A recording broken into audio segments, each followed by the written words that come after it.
Ok, très bien. Bonjour. Bonjour Carlos.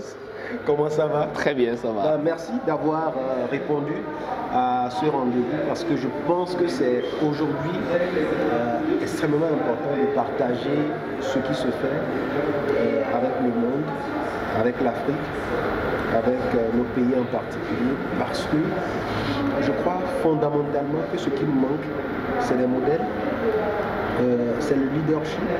Et quand quelqu'un œuvre dans ce sens, je pense que c'est à diffuser massivement, c'est à encourager. Merci.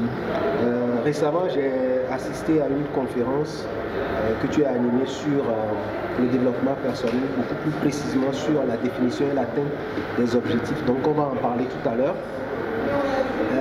Mais avant ça, tu as créé le cabinet qui chapeaute tout ça, qui s'appelle le cabinet Baraka Gate. C'est cela. Mais pourquoi un banquier crée un cabinet ou un cabinet de développement personnel? Explique-moi un peu. Très bien, très bien. Merci beaucoup. Merci Carlos. Merci à tous. C'est un plaisir pour moi de pouvoir en parler et merci de me donner l'opportunité de pouvoir dire un mot par rapport à ce cabinet, par rapport à toutes ces questions dont nous allons discuter dans quelques instants. Le cabinet Baraka Gate vient de quelque chose qui brûle en moi, tout simplement. Les années passent et simplement on se découvre un certain nombre de facettes. Et au fil du temps, après mes études au collège et tout ça, j'ai embrassé cette passion pour l'informatique, pour le multimédia, et cela m'a conduit tout droit dans une aventure aujourd'hui où je suis dans une institution de banque, où je fais une profession que j'aime bien. Mais à côté, je me suis rendu compte qu'il y avait quand même quelque chose qui m'intéressait. J'aimais bien me développer, j'aimais bien lire, j'aimais bien tout faire pour réussir dans la vie. Donc déjà, comprendre toutes les notions qui étaient autour du succès, autour de la réussite, et comprendre pourquoi est-ce que autour de moi, pourquoi est-ce que les gens avaient tendance à se plaindre de la vie, avaient tendance à ne pas avoir ce qu'ils souhaitaient. Et je me suis dit, comment partager cela? Comment aider les gens à réussir dans la vie? Comment créer en fait ce cercle-là où on se soutient vers le succès? Déjà, c'est quoi le succès? Et qu'est-ce qui fait la différence des personnes qui ont le succès de celles qui ont tendance à traîner le diable par la queue? Donc, chemin faisant, je me suis rendu compte que réellement, c'était une passion pour moi, que j'avais beaucoup de plaisir à pouvoir aider les gens, accompagner les gens, suivre les gens et me développer moi-même par la même occasion. Et donc, j'ai formalisé tout cela dans un cabinet que j'ai dénommé Baraka Gate. Super. C'est vrai que je parlais tantôt de la dernière formation que j'ai suivie personnellement, mais c'est pas la seule. Ouais, et j'ai vu qu'effectivement, il y a beaucoup de formations que tu animes qui sont des formations gratuites et qui sont ouvertes. Et juste merci pour cette générosité. Peut-être pour partager un tout petit peu plus de substance avec ceux qui vont regarder cette vidéo. Nous sommes toujours en début d'année. On fait les vœux en début d'année. Il y a beaucoup de vœux. Et il y a aussi beaucoup de personnes qui quand même prennent le temps de faire un petit bilan parfois. Et on définit les nouveaux objectifs pour la nouvelle année. Absolument. Mais naturellement, avant la fin du premier mois, on se retrouve dans les habitudes qu'on avait et on oublie pratiquement ce qu'on avait défini comme objectif. C'est cela. Il y a même des études, peut-être que tu vas nous partager des chiffres là-dessus. Mais quel est le conseil? Qu'est-ce que tu partages? Qu'est-ce que tu veux partager avec ceux qui vont regarder cette vidéo-là pour ce qui est de la définition et la tête de ces objectifs? Merci beaucoup Carlos pour cette question très intéressante. On ne peut pas se permettre de vivre au hasard, de s'en remettre en fait à la chance et espérer réussir dans la vie. On ne peut pas tout simplement avancer dans la vie et espérer réussir. Et la nouvelle année semble être le moment idéal pour pouvoir quand même s'asseoir et se dire où est-ce que je vais dans la vie, où est-ce que j'en suis, qu'est-ce que je fais réellement de ma vie. Je pense que ce sont des questions importantes qu'il faut se donner le temps de se poser. Et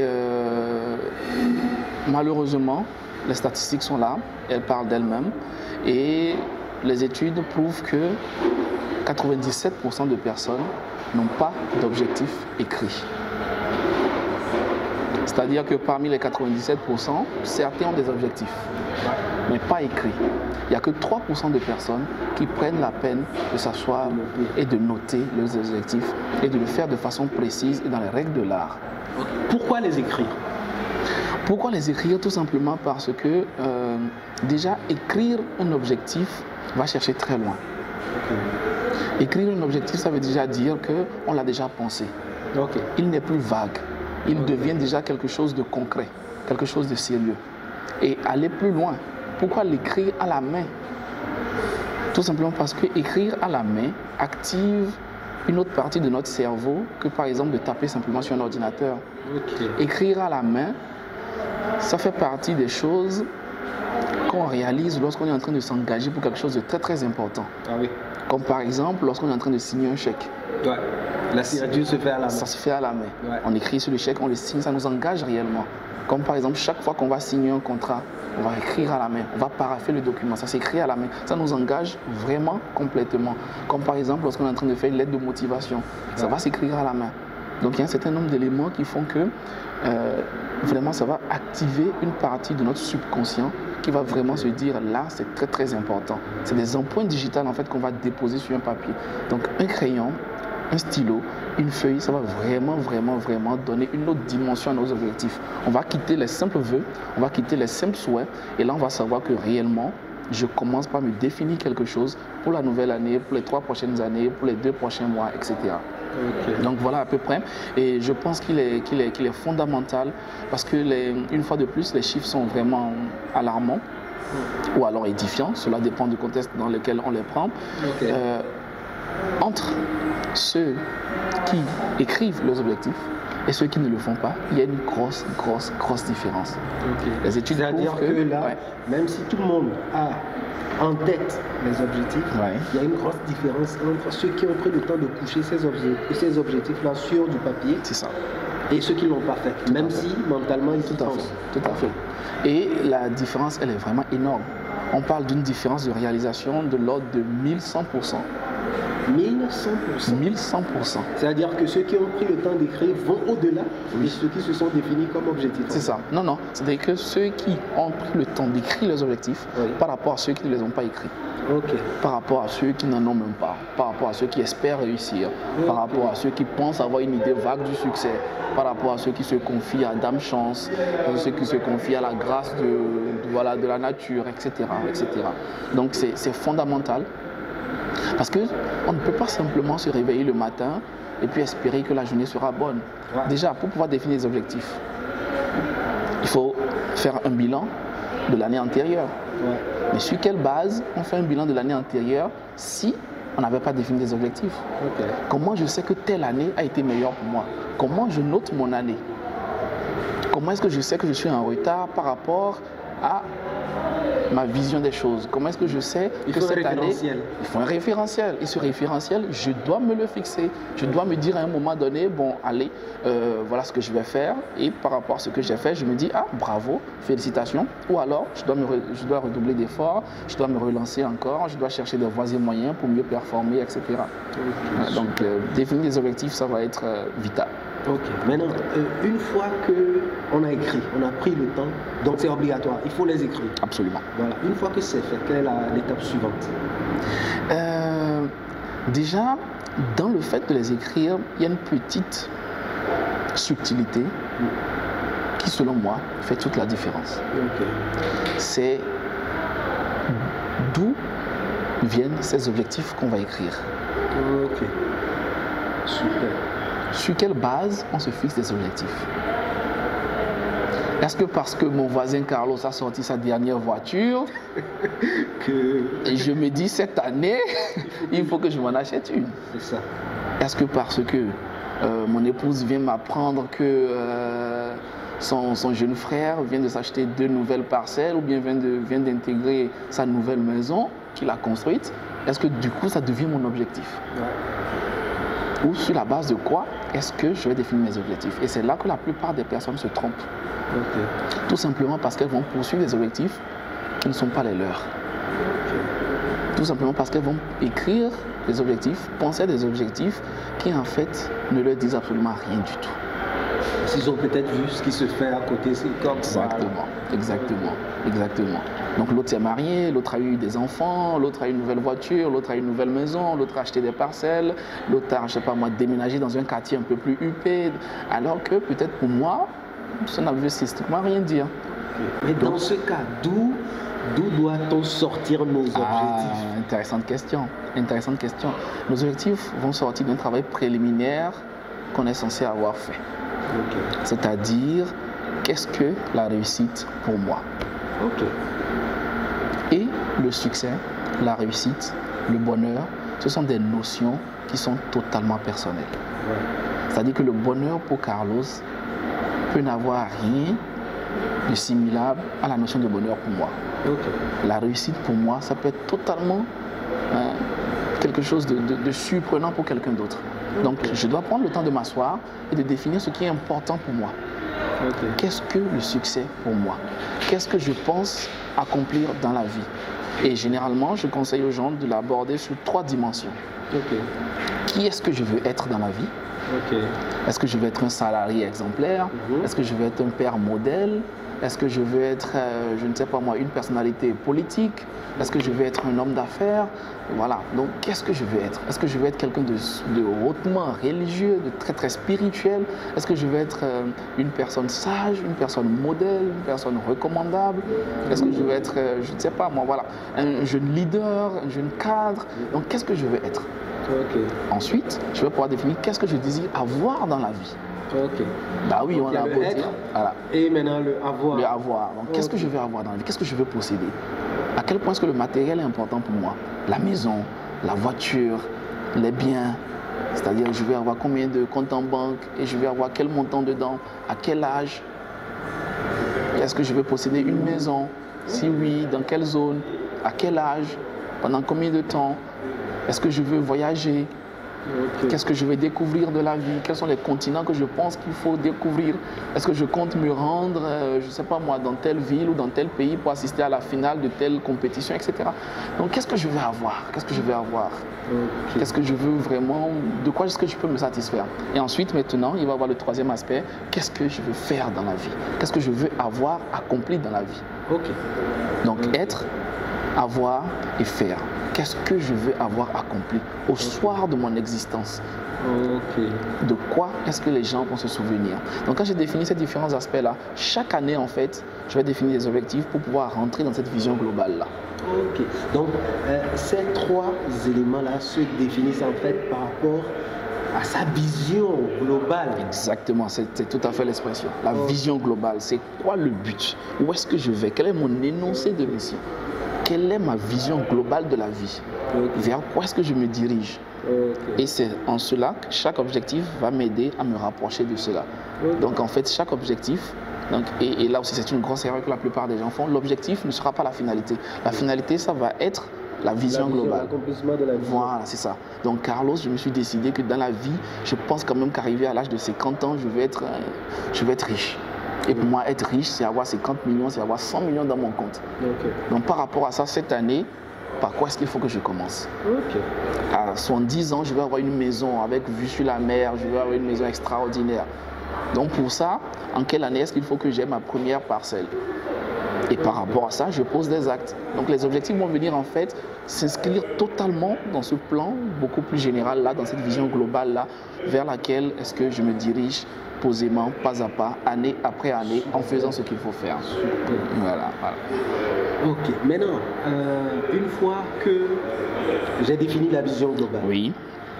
J'ai pu identifier les objectifs là qui entrent dans cette vision et bien sûr par rapport à ces 3 domaines. Tout à fait. Qu'est-ce que je fais? Est-ce que ça suffit? Quelle est l'étape suivante? Merci. Ce n'est pas suffisant. C'est un très grand pas de pouvoir définir clairement ses objectifs, mais ça ne suffit pas. Ça ne suffit pas. Ce qu'il faut faire ensuite, c'est s'imprégner de ces objectifs-là. Il faut que ces objectifs-là, entrent totalement, nous remplissent en fait. Il faut qu'on les ait constamment à l'esprit. Il faut qu'on les affiche partout, il faut qu'on les visualise, il faut qu'on se les répète. Donc il faut faire en sorte que nous soyons totalement inondés, que ces objectifs-là soient omniprésents dans notre esprit. Donc pour ça, on va pouvoir les mettre maintenant sur papier, sur son téléphone, sur son ordinateur, partout. Il faut que je les ai vraiment dans mon esprit. Il faut que clairement je les revisite tous les jours. Tous les jours, vraiment, il faut que quotidiennement, régulièrement, je les revisite. Donc ils vont s'imprégner en moi, je vais les répéter le matin au réveil, le soir avant de me coucher, je vais peut-être les lire, m'enregistrer, et quand je cours, quand je fais mon petit sport, je vais écouter cela.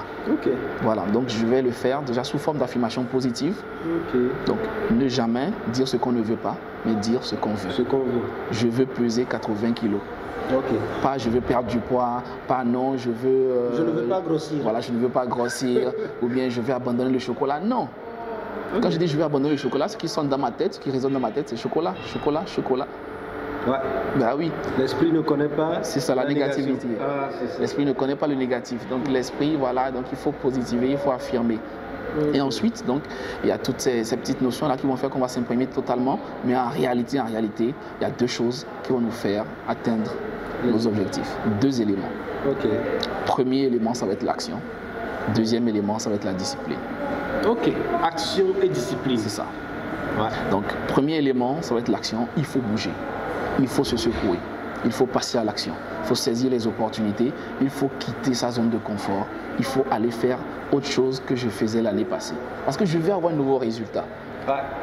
Et je ne peux pas me permettre d'avoir les mêmes actions, de fréquenter les mêmes personnes, d'aller dans les mêmes environnements et espérer que cette année, que ça change. C'est ça. C'est Einstein qui l'a dit. Tout à fait. Il disait que la folie, c'est de continuer par faire les mêmes choses et d'espérer un résultat différent. Et il a raison parce que lui, il est cartésien, il est mathématicien. Voilà. Donc pour lui, si on a les mêmes données en entrée, forcément, à la sortie, on a le même résultat. C'est ça. Donc il faut passer à l'action. Il faut saisir les opportunités. Il faut regarder les choses différemment. Il faut découvrir de nouvelles personnes. Par exemple, ce cadre-là, moi, je ne le connaissais pas. Je le découvre grâce à toi. Voilà. Donc il faut s'ouvrir vers de nouveaux horizons. Et ils font de bons gâteaux aussi. Voilà, donc on reviendra pour ça. Pour ceux qui veulent maigrir, attention. Il faut s'en priver. Donc voilà, il faut aller vers de nouvelles personnes. Il faut rencontrer de nouvelles personnes, il faut faire de nouvelles expériences, il faut vraiment se jeter à l'eau, il faut lire, il faut augmenter sa connaissance. Voilà, il faut saisir les opportunités. Et les opportunités, parfois, on a l'impression que ça va être quelque chose d'extraordinaire, quelque chose de grandiose. Mais non, c'est dans le quotidien. Il faut simplement laisser son esprit ouvert. On pense que les opportunités, non, lui réussit grâce à la chance. Non. Là, il y a une petite histoire qui me vient à l'esprit. Deux personnes qui marchent dans la rue. Il y a un petit billet comme ça qui trotte, qui vient, qui tombe au milieu des deux personnes. Il y a une personne qui est là, qui marche simplement. Il y a une autre personne qui remarque le billet, qui s'abaisse et qui le ramasse. Est-ce que c'est de la chance? C'est pas de la chance. Il y a un qui regardait dans l'air. Voilà, il y a un autre qui était là simplement, qui était en l'air, qui était totalement rêveur, qui était plongé dans son monde habituel et tout ça. Mais l'autre qui était alerte, qui fait attention à la moindre petite feuille qui tombe, qui fait attention à ce qui est en bas, voilà, et qui reconnaît le billet, qui le ramasse. Super.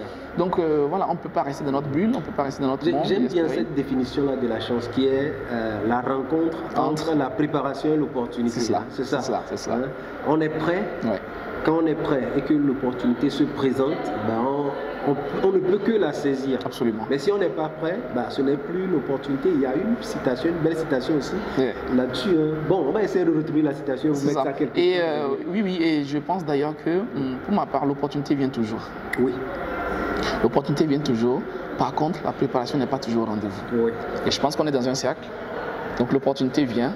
Et c'est comme en fait les arrêts de bus. Donc le bus il passe toujours. Mais est-ce que toi tu es là où il doit te récupérer? C'est ça. C'est en fait ça. Donc est-ce que toi tu es prêt? Parce que l'opportunité est là. Déjà il faut la reconnaître, ensuite il faut la saisir. Il faut la saisir au bon moment, voilà. Donc il faut toujours être prêt. Et pour s'apprêter justement, il faut suivre des conférences, il faut s'améliorer, il faut rester connecté à la page, il faut pouvoir lire, il faut pouvoir rencontrer des personnes positives qui vous propulsent un peu plus loin, qui vous donnent de bons conseils, de bonnes orientations. Il faut se faire coacher. Voilà. Et donc il faut quand même s'améliorer. On ne peut pas résoudre les problèmes actuels de notre vie avec la mentalité qui a créé ces problèmes-là. Ah oui, il faut du changement. C'est cela. C'est-à-dire qu'aujourd'hui, les problèmes que nous rencontrons, les problèmes que vous vivez, simplement, c'est votre état d'esprit qui les a créés. Ouais. Donc pour pouvoir les résoudre, il faut que l'état d'esprit change. Ouais.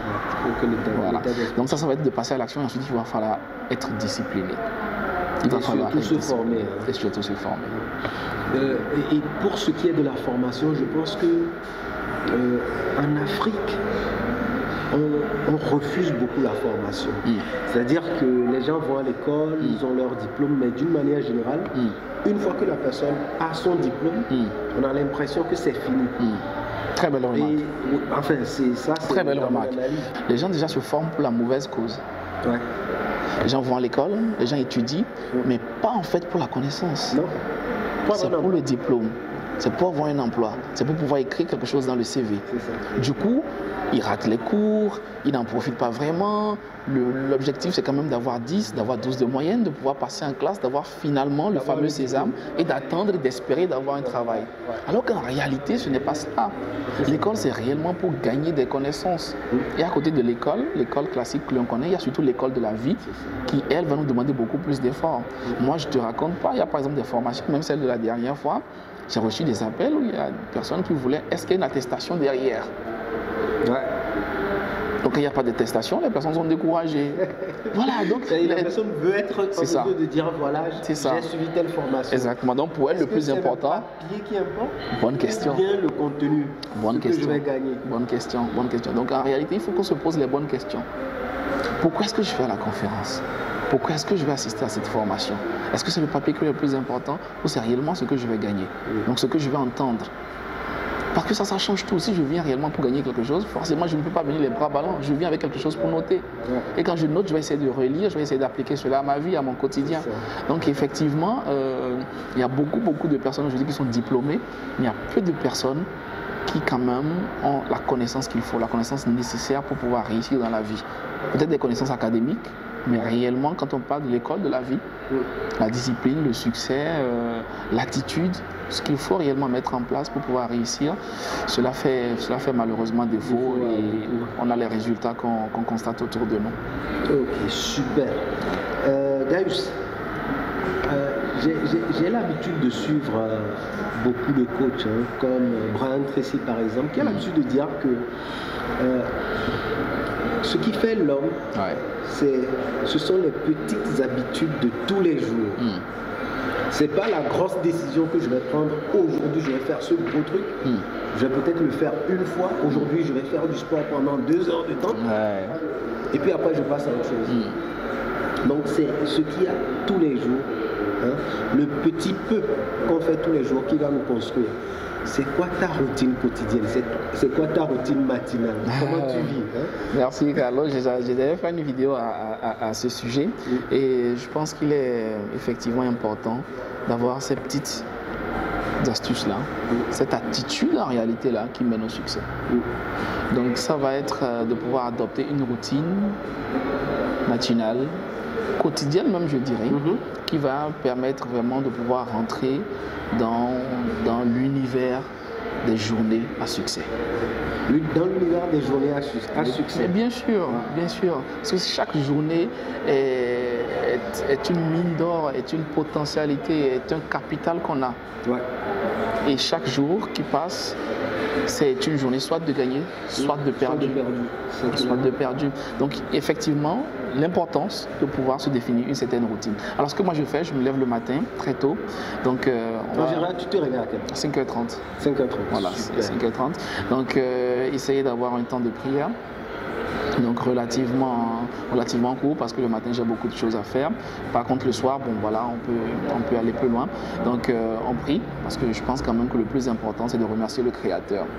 On est encore vivant, on est en bonne santé, on est en forme, voilà. Et surtout on s'est réveillé encore. C'est ça, on s'est réveillé encore. Il y en a qui se sont peut-être pas réveillés. Tout à fait. Donc de la reconnaissance déjà, de la gratitude. Donc on rentre dans cette journée et voilà. Donc à partir de là en fait je vais dérouler le programme que j'ai arrêté la veille.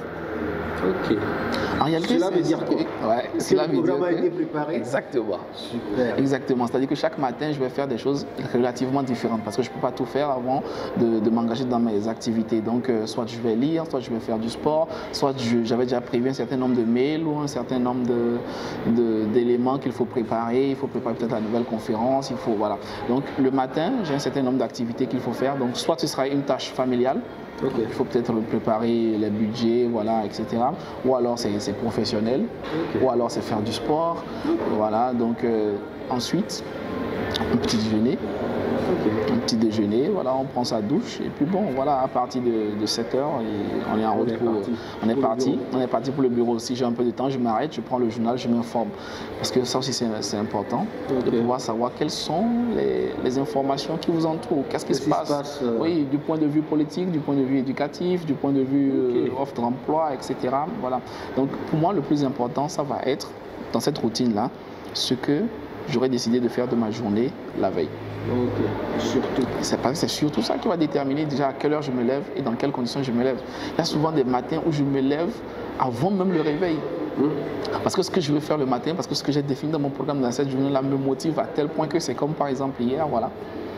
Donc quand tu te lèves le matin, là, vraiment, tu es heureux, tu es déjà content, mais tu veux en parler à toute la terre entière. Parfois, je fais une vidéo avant de sortir le matin. Ah, c'est-à-dire avant 7 heures, il y a déjà une vidéo qui est... Avant 7 heures.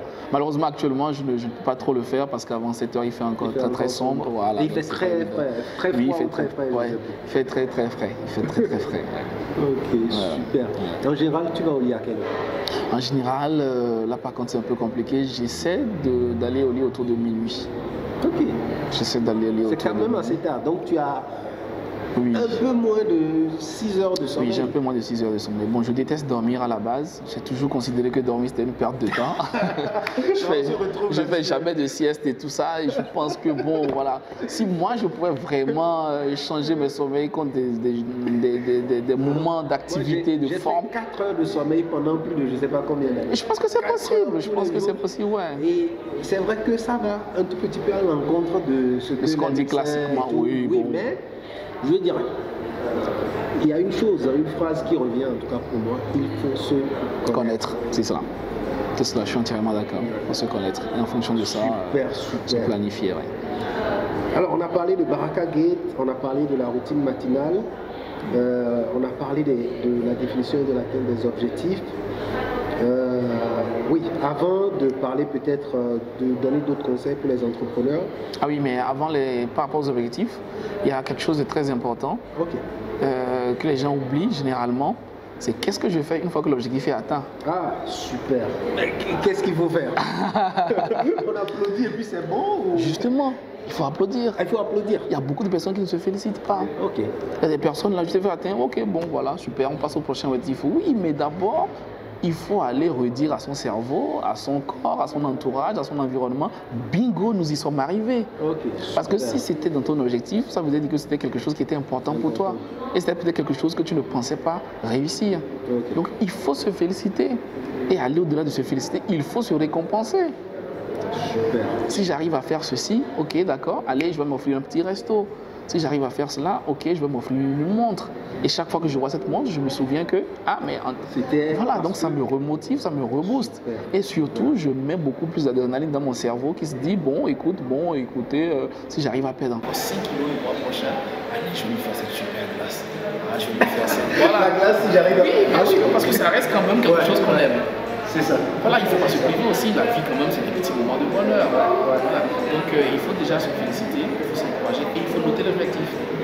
L'avoir quelque part, soit dans son cahier, soit dans une petite. Vraiment down, ta batterie est déchargée, mais tu relis tout ce que tu as réussi à réaliser. Ça doit booster. Ça doit booster forcément. Et là, tu repars, tu dis, waouh, c'est vrai que j'avais fait ça. C'est vrai que j'étais arrivé, c'était la veille, j'avais des challenges, j'avais des défis, mais finalement, il m'avait applaudi. J'avais quand même réussi, le client était quand même content, j'avais livré à temps. Voilà, donc je pense que c'est très très important. Et ensuite, qu'est-ce qu'on fait? On met la barre un peu plus haut et on repart. Super, voilà. Super. Alors, qu'est-ce qui arrive comme événement? C'est quand la prochaine conférence? Oui, ça vient très vite. Ça parle de quoi?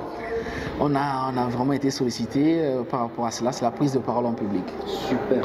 Alors les gens veulent vraiment... La prise de parole, parlons-en un tout petit peu. Il paraît que la peur de parler en public est la deuxième, ou je sais pas. Il y a des études qui disent même que c'est la première, devant la peur du serpent. Ok, super. Ah oui, quand même. Quand, bien entendu, on laisse la peur de la mort, où tout le monde... Clairement, c'est d'abord la peur de la mort, et ensuite, c'est la peur de parler en public. les gens sont terrorisés à l'idée de parler en public, de présenter une conférence, de devoir finalement se tenir devant le jury pour le rapport de fin de formation, de tenir des réunions. Voilà, donc à différents niveaux, les gens sont vraiment tétanisés à l'idée de devoir se tenir devant un public et de devoir leur parler. Mais je pense qu'il faut que je rajoute quelque chose, quoi. Parce que je pense que dans la vie de tout être humain, s'il y a une compétence à développer, c'est vraiment pouvoir parler.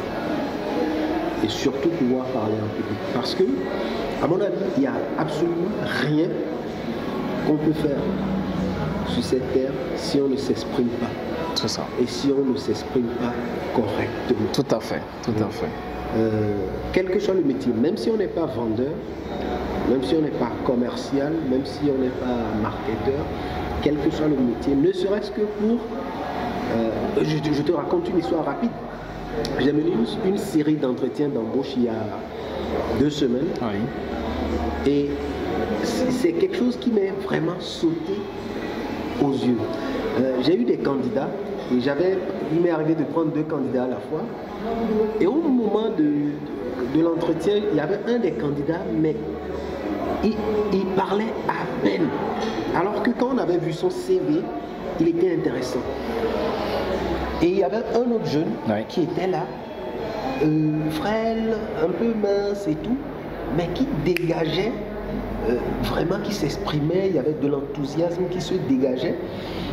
Et à la fin, quand on lui a demandé quand est-ce que tu peux commencer, il a dit qu'il est prêt. Et voilà. Donc il s'est bien exprimé, il a su transférer son enthousiasme. Et ça, on ne peut pas le faire si on ne parle pas. Si on ne parle pas. Donc le challenge, c'est pas seulement, à mon avis, quand on parle de parler en public, c'est pas seulement tenir une conférence, être un conférencier, ou bien tenir une grosse réunion ou animer. Non. Je suis entièrement d'accord. C'est pouvoir...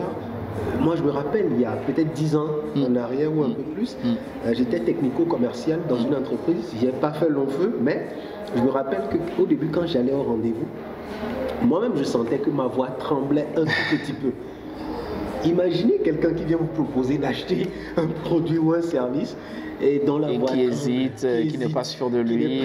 Donc il y a un problème. Il y a un gros problème et moi je suis entièrement d'accord.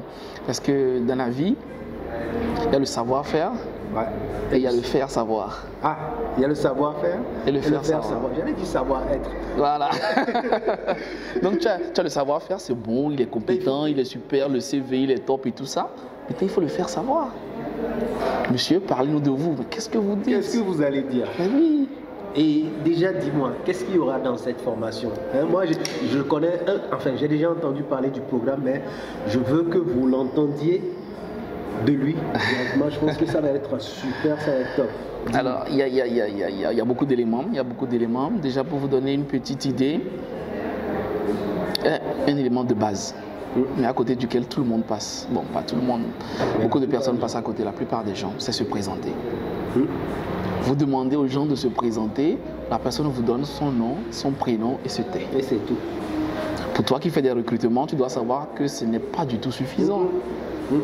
Ou alors, pour la personne qui va un peu plus loin, c'est vous dire les études qu'elle a fait, le travail qu'elle fait, et puis bon, elle s'en arrête là. Mais ça ne suffit pas. Se présenter en réalité, c'est se vendre à quelqu'un.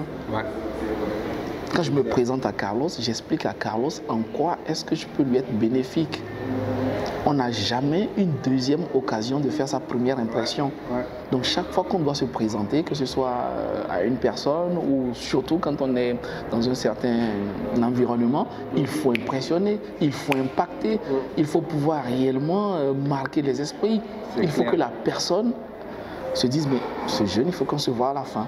Ah mais cette dame, il faut que j'ai sa carte de visite. Ah mais monsieur, passez me voir au bureau demain.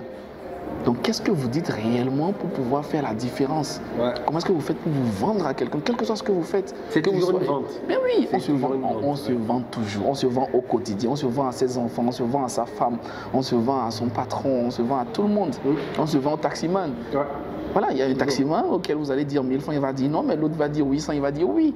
Qu'est-ce qui fait la différence? Qu'est-ce qui fait la différence? C'est l'approche. Voilà. Donc, comment on se présente déjà pour pouvoir réellement marquer les esprits? Au-delà de la présentation, ça va être ce qu'on appelle l'elevator pitch. L'elevator pitch, c'est une expression anglaise, américaine, qui veut dire simplement le pitch qui se passe dans un ascenseur. C'est-à-dire que vous êtes en train de rechercher un financement, vous êtes une start-up, vous êtes un jeune entrepreneur, et là, vous avez l'occasion de votre vie. Vous êtes venu à la banque, vous avez rencontré tout le monde, personne ne va vous écouter. Et là, vous devez prendre l'ascenseur par hasard, il y a le directeur de la banque qui est là. Et vous allez faire, vous êtes à deux dans l'ascenseur et vous allez faire ensemble, je ne sais pas moi, 3 étages. Donc vous partez peut-être du rez-de-chaussée, vous allez au 3e ou au 4e étage. Et là, dès que la porte se ferme, il vous dit, monsieur, qu'est-ce que vous faites dans la vie? L'occasion rêvée. L'occasion rêvée. Vous avez un projet, vous êtes un entrepreneur, vous n'avez que 1 minute ou 1 minute 30. Et là, l'ascenseur va s'ouvrir, forcément, il va partir et les gens vont l'attendre, il va entrer dans son bureau, il va vous... Mais là, vous êtes 2. Donc, qu'est-ce que vous dites en 1 minute 30 pour vendre votre projet, pour vendre qui vous êtes? Peut-être même vous êtes à la recherche d'emploi. Mais comment vous lui dites qu'il a... Moi, je connais une personne qu'on a suivie comme ça, qui était allée en fait à un rendez-vous, qui n'a pas rencontré la personne qu'elle voulait rencontrer, mais qui en a rencontré une autre personne qui lui a dit, qu'est-ce que vous faites dans la vie? Présentation, le bon pitch, tenez ma carte, rendez-vous demain dans mon bureau, la personne a été recrutée. Direct. Quand vous dites ce qu'il faut, parce qu'en réalité, ce que les gens oublient, c'est que quelle que soit l'entreprise, elle a toujours besoin de quelqu'un. Toujours. Quand vous lui expliquez que vous êtes la bonne personne pour faire augmenter son chiffre d'affaires, pour lui ramener des clients, il n'y a aucune raison. Même s'il n'y a pas de poste libre, même s'il n'y a pas de bureau disponible, si le monsieur sait que vous allez lui faire des chiffres, il va vous trouver un poste le lendemain. C'est clair. Voilà, donc quand on dit que non, il n'y a pas de poste et tout ça, vous voulez dire simplement, monsieur, vous ne vous intéressez pas, ou bien pour le moment, je ne sais pas en quoi, qu'est-ce que vous allez m'apporter. Voilà.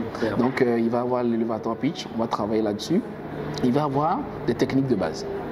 Des techniques de base. Donc, comment prendre la parole en public? Comment introduire? L'introduction doit être captivante. La plupart des personnes fonctionnent comme un moteur diesel. On va d'abord bégayer au plus du temps, mais aujourd'hui, les gens sont impatients. Quand le monsieur commence par mettre une vidéo, si déjà dans les 10 premières secondes, il n'a pas entendu ce qu'il veut, il décroche. Quand il vient à une conférence... 10 secondes même, c'est trop. Voilà. Souvent, on décroche avant. Très bien. Donc, quand il vient à une conférence et tout ça, il s'assoit, il vous écoute. 2 minutes, 3 minutes, 5 minutes... Lui, non, c'est pas la peine, il s'en va. Voilà. Donc, comment est-ce que vous faites quand vous prenez la parole pour tout de suite captiver votre auditoire? Comment est-ce que vous faites tout de suite pour pouvoir réellement retenir l'attention? Sans dire non, taisez-vous, je suis en train de parler, écoutez-moi, voilà, non, voilà. Non, ça c'est supplier le public. Mais comment vous faites? Vous êtes là, il y a 10 personnes, 30 personnes, 50 personnes, 200 personnes. Vous prenez la parole, tout le monde s'arrête. Tous les regards sont braqués sur vous. Et les gens commencent par vous écouter, par vous regarder, par boire vos paroles. Et vous sentez dans les regards, dans les attitudes, que réellement le message passe. Vous le voyez au sourire, vous le voyez aux yeux qui sont ouverts devant vous, vous le voyez aux personnes qui sont en train de noter, vous le voyez aux personnes qui vous applaudissent. Je pense que réellement, il n'y a rien de plus gratifiant que de pouvoir réellement se faire écouter, se faire entendre, se faire comprendre et persuader un auditoire et le pousser à l'action. C'est clair. Donc ça va être réellement ces différents éléments-là que nous allons aborder. C'est pour quand je suis impatient. C'est pour le 3 février. Donc ce sera pour le samedi 3 février dans l'après-midi parce qu'il y a des personnes qui nous ont contactés, qui travaillent le matin, qui sont au cours, etc. Et donc ce sera pour le samedi 3 février. 3 février à partir de 16h. Par contre, le nombre de places est limité. Parce que réellement, nous voulons faire des exercices pratiques. Nous voulons permettre aux gens de se mettre en situation. Donc ce sera un séminaire de formation. Nous avons limité la participation à 20 personnes, pas plus. 20 personnes, pas plus. Donc les gens s'inscrivent et nous allons leur envoyer des outils pratiques avant. Parce que nous voulons réellement, c'est ça, une préparation à l'avance, histoire de les connaître, histoire de les découvrir, histoire aussi que ces personnes puissent commencer par réellement entrer dans cet univers-là. Et nous allons réellement essayer d'apporter à ces personnes des outils nécessaires, concrets, pratiques, pour qu'elles puissent réellement se défendre. Comment se tenir devant un public, comment se déplacer, la gestuelle, le regard, comment réellement impressionner, voilà, comment répondre aux questions. Parce que parfois on peut très bien parler, mais après quand il y a une petite question qui sort de votre préparation, vous êtes à l'ouest. Voilà, c'est ça. Donc ça va être à peu près ces différents éléments-là qui seront abordés sous cette conférence de ce séminaire de formation que nous organisons le samedi 3 février prochain à partir de 16h. Et ça se passe à Dakar, c'est ça? Ça se passe à Dakar. Il faut être à Dakar. Il faut être à Dakar. Pour le moment, nous sommes à Dakar, donc c'est vrai que les gens nous sollicitent un peu partout. Bon, on verra bien avec Carlos comment on pourra toucher les autres pays. Je sais pas. Toi non, non, il y a des possibilités. Voilà. Des possibilités. Donc, je pense que c'est une occasion à ne pas rater. Et vous l'avez entendu, le nombre de places est limité, donc il faudra faire vite. On va mettre un lien dans la description de cette vidéo, en bas ou en haut, vous allez voir. Et cliquez là-dessus, allez rapidement réserver votre place, parce que je pense que ça va être top. Vous n'allez pas ressortir de là-bas en restant la même personne. Ça c'est une promesse, ça c'est sûr, ça c'est sûr. Donc il y aura le lien, sinon vous pouvez aller sur la page du cabinet, le site web du cabinet, barakagate.com, événements, vous pouvez vous inscrire là-bas et puis voilà, vous pouvez réserver votre place, ensuite vous faites votre paiement et puis voilà, tout se passe bien. Super. Gaius, aujourd'hui, tu es toujours à la banque, mais tu as quand même lancé ton cabinet Barakagate. Quel est le conseil que tu veux donner à tous ces gens-là qui aujourd'hui, ou depuis plusieurs années, se disent « Ouais, il faut que je lance mon entreprise, il faut que je quitte là où je travaille, il faut que je me mette à mon compte », mais qui n'arrivent jamais à le faire. Quel est le conseil que tu leur donnes? Ok, très bien, merci beaucoup Carlos. C'est une question très très pertinente. Déjà, il y a un débat qui se fait et je suis sûr que tu en as connaissance. Est-ce que tout le monde peut faire de l'entrepreneuriat? Est-ce que tout le monde peut être entrepreneur? Est-ce que tout le monde est fait pour être entrepreneur ou pas? C'est comme est-ce que tout le monde est fait pour être salarié ou pas? Certains disent non, d'autres disent oui, tout le monde peut s'en sortir, bref. Ce que je voudrais dire simplement, c'est que chacun doit se connaître une fois de plus et chacun doit savoir réellement ce qu'il veut. Ouais. Pourquoi est-ce qu'il veut faire de l'entrepreneuriat? C'est clair. Si c'est pour avoir du temps libre, si c'est pour ne pas travailler, si c'est pour que la vie soit facile, que la vie soit aisée, qu'il gagne beaucoup d'argent, il se trompe totalement. Ouais. Si c'est pour la belle vie, on se réveille à 10 heures, bon voilà, on a beaucoup d'argent, on est son propre patron, on voyage comme on veut, voilà, on achète un grand bureau, bon, c'est totalement faux. Je confirme. C'est totalement faux, c'est des années de galère, ça va être dur, ça va être chaud, ça va être compliqué. Il va falloir recommencer 1, 2, 3 fois, il va falloir vraiment galérer pour payer les factures, voilà. Donc j'ai à peine commencé, ça fait quoi, 2 ans peut-être, mais je sais déjà de quoi je parle. C'est sûr. Voilà. Donc, la première des choses, c'est vraiment de se poser et de se dire qu'est-ce que je vais faire. Maintenant, si vous pensez réellement que vous voulez lancer dans l'entrepreneuriat, super. Moi, je vous encourage. Je pense réellement que c'est l'avenir, que c'est le futur, que c'est là vraiment qu'on s'exprime, que c'est là vraiment qu'on explose, que réellement on arrive à explorer vraiment toutes les possibilités, à se donner de nouveaux challenges, de nouveaux défis. Ouais. Le conseil, c'est le suivant. C'est commence là où tu es, avec ce que tu as, fais ce que tu peux. Ouais. Ok, laissons tomber les procédures, laissons tomber les financements, laissons tomber tout le reste. Aujourd'hui, lance-toi. Ok. Qu'est-ce que tu veux faire? Fais-le. Démarre. Va rencontrer un client, dis-lui je peux te faire un site web. Va rencontrer quelqu'un, dis-lui je peux te faire une affiche. Va voir quelqu'un, dis-lui bon écoute, je peux tenir ta comptabilité, je peux te faire un plan d'affaires, je peux te faire un business plan, je peux te faire ci. Voilà, va voir quelqu'un et commence. Commence avec 2, 3, 4, 5, 10 personnes. Laisse les choses venir naturellement. Okay. Ne cherche pas le gros financement, tu veux un gros financement, fais quelque chose, va, achète 5 unités, commence. Au lieu de chercher à avoir le conteneur, au lieu de chercher à avoir le déclarant en douane, au lieu de chercher, voilà, tu veux faire de l'immobilier. Ok, super, mais commence pas déjà à être un agent, je sais pas, un agent.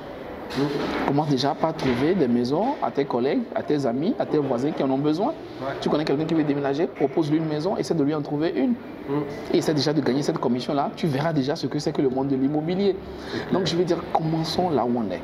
Il y a tellement de personnes qui espèrent pouvoir commencer comme ça un jour, lorsque tout sera prêt, lorsque vraiment toutes les conditions seront réunies, lorsque la banque va accepter le financement, lorsqu'il va pouvoir louer un local, lorsqu'il va pouvoir s'équiper. Mais je veux dire que c'est une grosse erreur. Ouais. C'est une grosse erreur. Il faut commencer petit à petit et les choses vont se dessiner d'elles-mêmes. Okay. Les choses vont se dessiner d'elles-mêmes. Aujourd'hui, pour créer une entreprise, en moins d'une journée, c'est fait. C'est fait. En moins d'une journée, c'est fait. Pour ce qui est des formalités, voilà. C'est vite fait. C'est ça. Donc ça ne peut plus être un blocage. Et je pense que réellement, pour toi qui connais le monde de l'entrepreneuriat, on peut lancer une entreprise à n'importe quel capital, à n'importe quel budget. Donc il ne faut pas s'enterrer derrière des formalités très très longues, derrière des inconnus pas possibles, mais il faut se jeter à l'eau.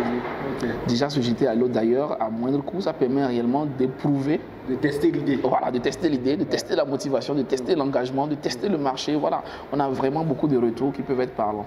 Ensuite, ça va être d'aller parler à quelqu'un qui est peut-être dans un domaine qu'on fait déjà, qu'on espère faire. Ok. Aller découvrir quand même de quoi il s'agit. C'est super important. Je pense.